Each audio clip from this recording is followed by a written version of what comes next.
দক্ষিণ পশ্চিম বঙ্গোপসাগরে মৌসুমী বায়ু প্রবল অবস্থায় রয়েছে। এর প্রভাবে আগামী কয়েকদিন দেশের বিভিন্ন অঞ্চলে টানা বৃষ্টিপাতের প্রবণতা অব্যাহত থাকতে পারে। কোথাও কোথাও মাঝারি ধরনের ভারী থেকে ভারী বর্ষণও হতে পারে বলে জানিয়েছে বাংলাদেশ আবহাওয়া অধিদপ্তর। বুধবারের পূর্বাভাসে বলা হয়েছে, সকাল ৯টা থেকে পরবর্তী ২৪ ঘণ্টায় রাজশাহী, খুলনা, বরিশাল, চট্টগ্রাম ও সিলেট বিভাগের অধিকাংশ জায়গায় এবং রংপুর, ময়মনসিংহ ও ঢাকা বিভাগের অনেক জায়গায় অস্থায়ীভাবে দমকা হাওয়া সহ হালকা থেকে মাঝারি ধরনের বৃষ্টি অথবা বজ্রসহ বৃষ্টি হতে পারে। দেশের কোথাও কোথাও মাঝারি ধরনের ভারী বর্ষণও হতে পারে। এ সময় সারা দেশে দিন ও রাতের তাপমাত্রা প্রায় অপরিবর্তিত থাকতে পারে।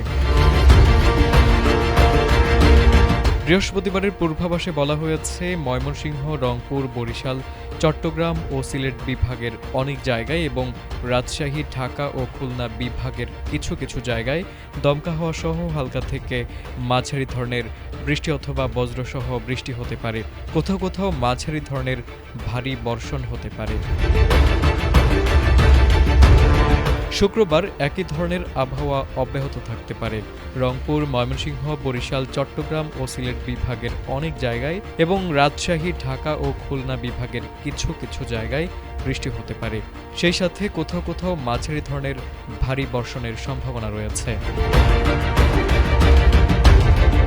এছাড়া শনিবারের আবহাওয়ার পূর্বাভাসে বলা হয়েছে, রংপুর, রাজশাহী, ময়মনসিংহ, ঢাকা, খুলনা, বরিশাল, চট্টগ্রাম ও সিলেট বিভাগের অনেক জায়গায় অস্থায়ীভাবে দমকা হাওয়া সহ হালকা থেকে মাঝারি ধরনের বৃষ্টি অথবা বজ্রসহ বৃষ্টি হতে পারে।